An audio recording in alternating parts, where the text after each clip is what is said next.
Assalamualaikum warahmatullahi wabarakatuh. Kembali lagi ke Dapro Channel.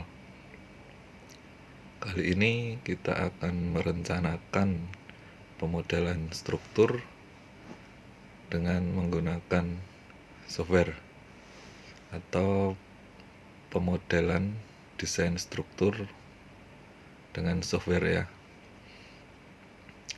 Kali ini saya akan menggunakan software Etaps versi 18. Kita buka. Sambil menunggu loading untuk buka aplikasinya, saya jelaskan dulu. Jadi software yang dipakai untuk pemodelan struktur bangunan itu ada dua yang biasa dipakai. Yang pertama adalah Etaps, selanjutnya ada lagi SAP 2000. Kali ini saya akan menggunakan Etaps ya. Kenapa saya pakai Etaps? Karena lebih enteng atau ringan ya, terus simple dan cepat dioperasikan. Kemudian yang kedua, data karakteristik gedung itu dapat diinput dengan mudah, cepat, dan praktis juga. Terus yang ketiga, pemodelan elemen balok, kolom, dan plat lantai bisa dilakukan dengan mudah. Nah, apa aja sih yang perlu di desain struktur bangunan dengan etap, yaitu pemodelan struktur, kemudian pembebanannya, ada analisis beban gempa juga kita masukkan, kemudian ada perencanaan tangga, material struktur, detail elemen struktur, dan lain-lain. Nah, berhubung sudah kebuka, kita mulai saja ya. Yang pertama, kita buka file, kemudian new model, atau kalian bisa klik langsung di tool paling ujung kiri atas di bawah file, kita klik.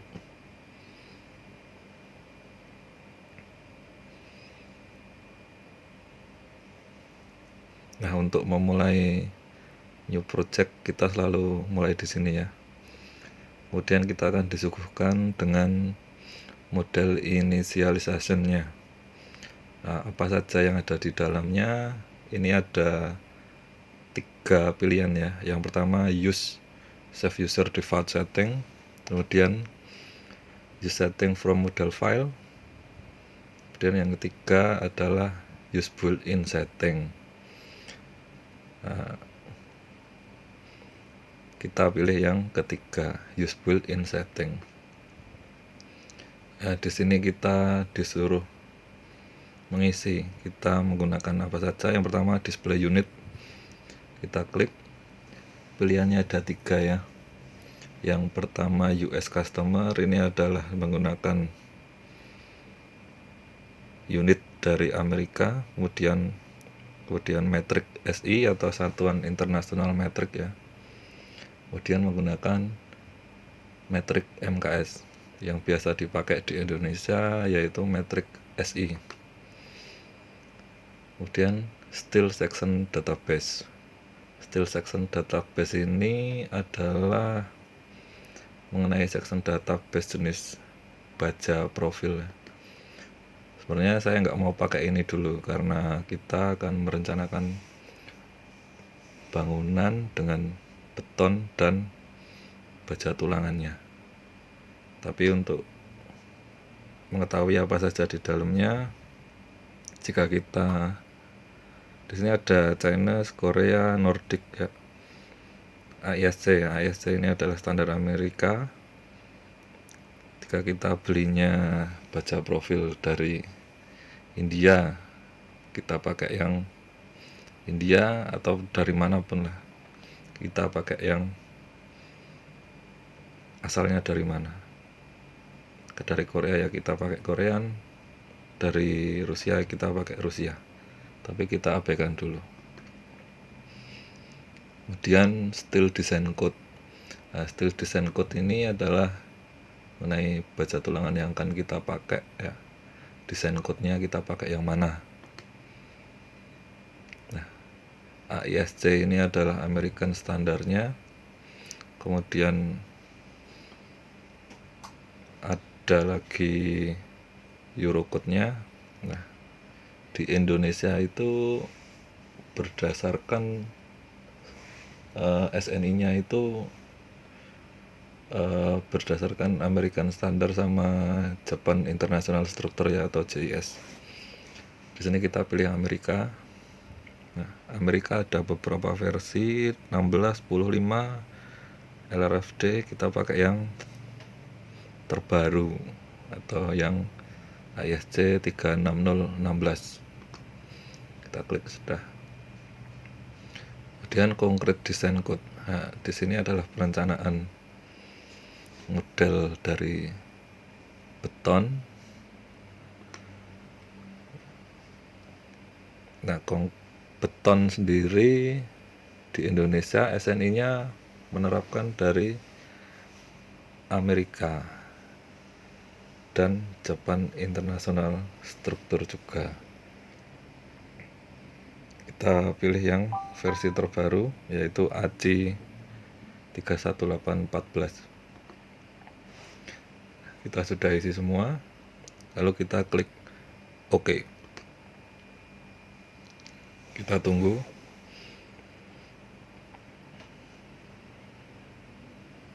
Nah, setelah kita klik OK, kita akan disuguhkan dengan new model quick template. Template-nya kita mau buat seperti apa ya. Yang pertama adalah grid dimension. Nah, kita mau buat grid seperti apa? Kita langsung saja ke number of grid line di X. X-nya mau pakai berapa grid? Rencana saya mau buat 3 grid. Kemudian number grid di line Y saya buat 4 ya, sesuai. Kemudian jarak antar grid X, jaraknya mau dibikin berapa meter? Saya buat 4 meter. Kemudian jarak di grid Y saya buat 4 meter juga. Kalau kalian mau custom, yaitu kalian bisa klik di custom grid spacing. Contohnya, jadi jarak antar gridnya ini tidak selalu sama ya, 4 meter. Kalian mau buat 4 meter terus ada satu grid yang 3 meter atau 2 meter, kalian bisa custom di menu ini ya. Lanjut ke story dimension. Story dimension ini adalah kita mau pakai template lantainya seperti apa. Kita isi dulu number of stories. Kalian mau pakai berapa lantai? Rencana saya mau buat 3 lantai ya, bangunan yang saya buat. Saya isi 3. Kemudian typical story height. Typical ini, lantai typical yaitu lantai yang berada di atasnya lantai paling bawah. Jadi kalau jumlahnya 3 berarti lantai kedua dan lantai ketiga itu tingginya sama. Nah, di sini saya merencanakan lantai tipikalnya saya isi 3 meter. Kemudian bottom story height, lantai paling bawah saya isi 4 meter. Jadi saya buat 3 lantai bangunan. Lantai pertama tingginya 4 meter, lantai kedua 3 meter, lantai ketiga 3 meter. Seperti itu. Kalau kalian mau custom sendiri juga bisa. Misal kalian bisa klik tool ini. Misal lantai pertama 4, lantai kedua 3, lantai ketiga dibikin 4. Kalian bisa custom di sini. Kita lanjut ke menu add structural object. Saya biasa pakai yang grid only ya. Saya klik, kemudian saya klik OK.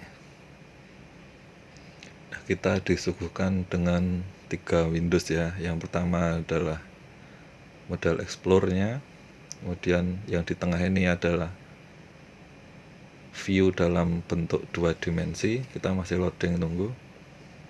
Di sini tampak atas ya. Kemudian Windows paling kanan ini adalah pemodelan secara 3 dimensi.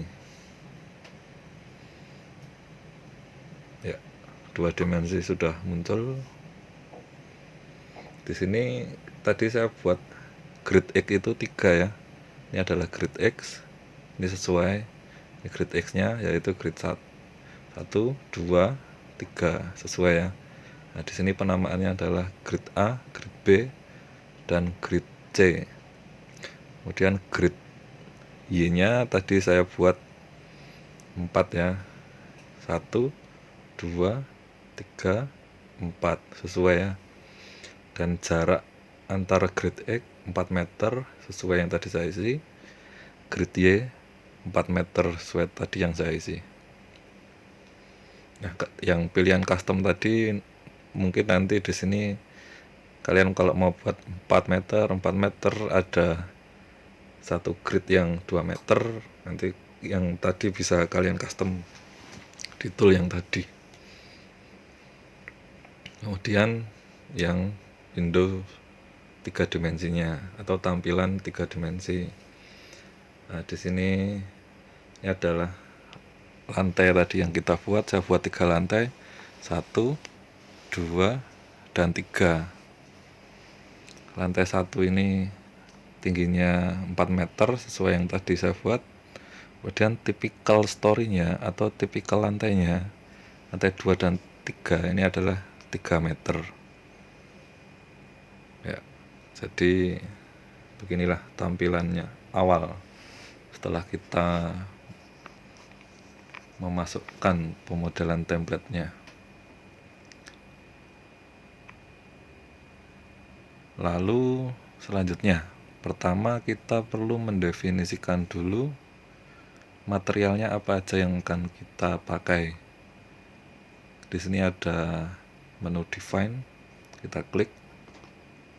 Kemudian ada material properties, kita klik. Nah, di sini ada kita disuguhkan dengan define material yang berisi dengan 4 material. A992 FY50 itu adalah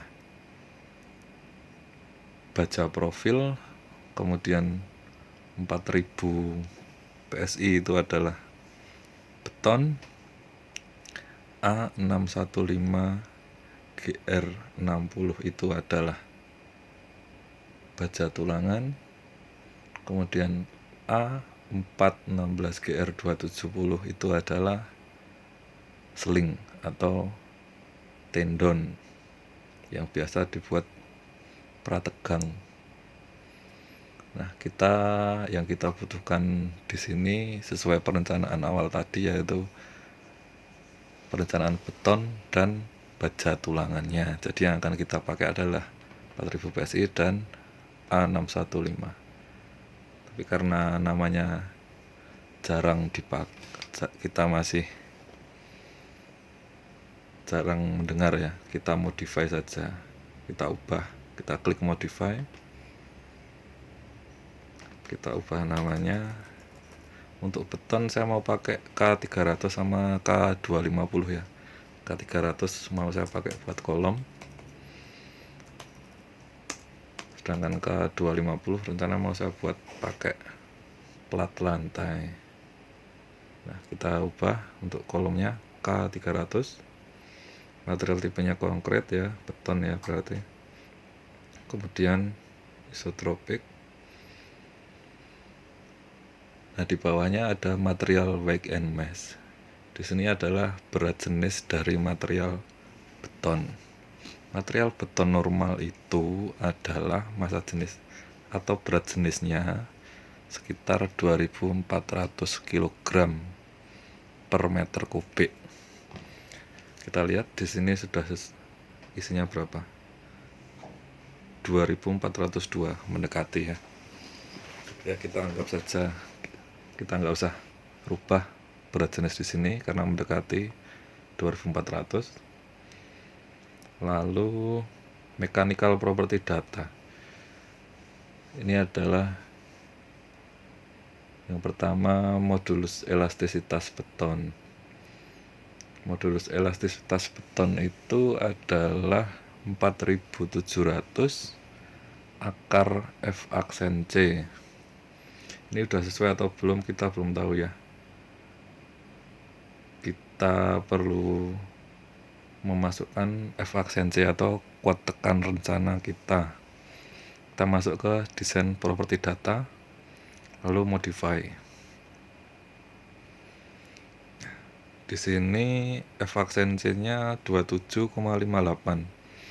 Kalau kita mau pakai beton K300, konversinya itu sekitar K300 yaitu 24,9 MPa. Jadi konversi tidak perlu saya jelaskan di sini.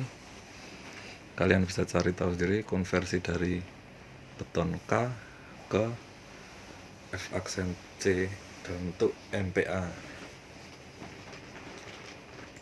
Atau saya bulatkan saja ke 25 ya. Saya bulatkan ke 25 MPa.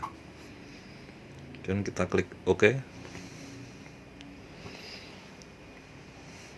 Kita sudah memasukkan F aksen C. Kita ganti modulus elastisitasnya. Kita masukkan 4700 dikalikan dengan akar pangkat F aksen C. F aksen C tadi adalah 25 akar 25 ya. Kita enter. Modulus elastisitas dari beton K300 adalah 23.500 MPa. Kemudian kita cek nih modulus elastisitas kita rumusnya benar atau tidak. Kita cek SNI karena kita merencanakan pemodelan berdasarkan standar nasional Indonesia. Saya pakai yang SNI tahun 2002 nomor 2847, yaitu untuk beton normal dapat diambil sebesar 4700 akar F aksen C. Beton normal tadi berat jenisnya adalah 2400 kg per meter kubik. Jadi kita pakai yang ini. Untuk nilai berat jenis di antara 1500 sampai 2500 kg, kalian bisa menggunakan rumus berat jenis pangkat 1,5 dikalikan 0,043 akar F aksen C. Gitu ya. Kita balik lagi ke etap. Lalu di sini ada Poisson ratio. Poisson ratio 0,2 ya, oke. Lalu koefisien thermal expansion kita nggak perlu ubah. Modulus gesernya kita tidak perlu ubah di sini. Kemudian advanced material property kita abaikan. Di sini ada material data, kemudian material damping kita abaikan. Kita klik OK ya untuk material K300. Di sini sudah berubah. Lalu saya mau masukkan beton K250. Kita tetap pakai yang beton. Kita add copy material. Kita ubah namanya menjadi K250. Langkah-langkahnya sama seperti tadi. Berat jenis sama, lalu modulus elastisitasnya kita ubah berdasarkan F aksen C. F aksen C kita rubah di sini. Nah, K250 faktor konversinya itu sekitar 21 MPa. Kita klik OK. Lalu modul elastisitas kita rubah. Karena berat jenis betonnya normal, saya pakai yang sama dengan 4700 dikalikan dengan akar pangkat 21. Enter ya. Di sini hasilnya adalah 21.338,105 sekian. Poisson rasio oke, koefisien thermal nggak perlu kita rubah, modulus gesernya juga. Kita klik OK. Nah, kita sudah dapat beton mutu K300 dan mutu K250. Lalu selanjutnya adalah perencanaan baja tulangan. Baja tulangan tadi adalah yang A615 GR60. Kita ubah lagi ya, kita modify. Nah, baja tulangan rencana saya menggunakan ulir dan tulangan polos. Kita ubah namanya BJTS, yaitu baja tulangan sirip ya.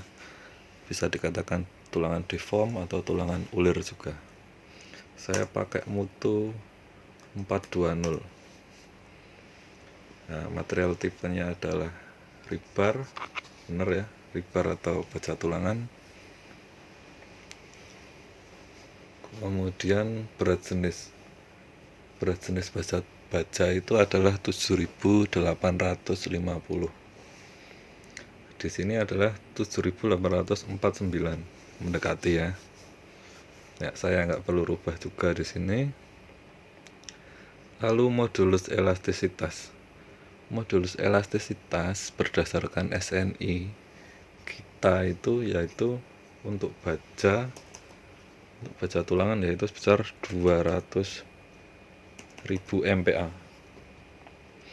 Kenapa modulus elastisitas baja itu lebih tinggi dari beton? Karena pada struktur bangunan itu yang berfungsi elastis itu adalah baja tulangannya, bukan betonnya. Jadi beton itu berfungsi untuk sebagai kuat tekannya, kemudian untuk elastisitasnya itu difungsikan ke baja tulangan. Kemudian koefisien thermalnya kita nggak perlu rubah. Nah, desain properti data kita masukkan berdasarkan mutu rencana kita. Kita pakai BJTS 420, berarti kita harus merubah desain properti rebar material. Pertama, minimum yield strength, yaitu atau kuat leleh minimumnya. Kuat leleh minimum kita buat sesuai rencana, yaitu 420 MPa sesuai namanya ya.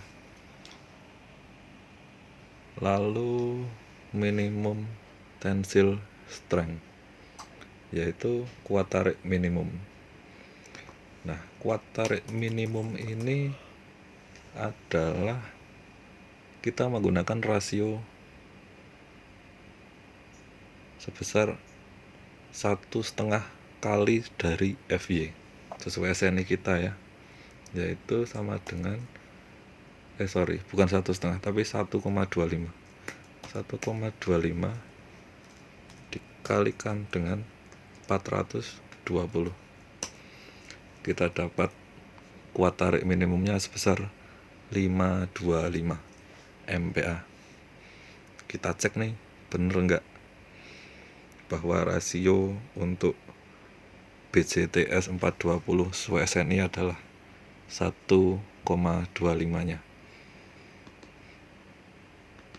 Nah, ini adalah tabel sifat mekanisnya.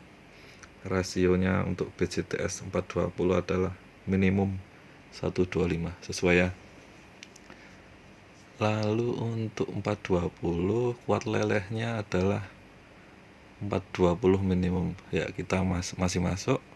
Kuat tariknya minimum 525 sesuai angka kita tadi, kita menggunakan rasio 1,25. Oke, kita sudah dapat.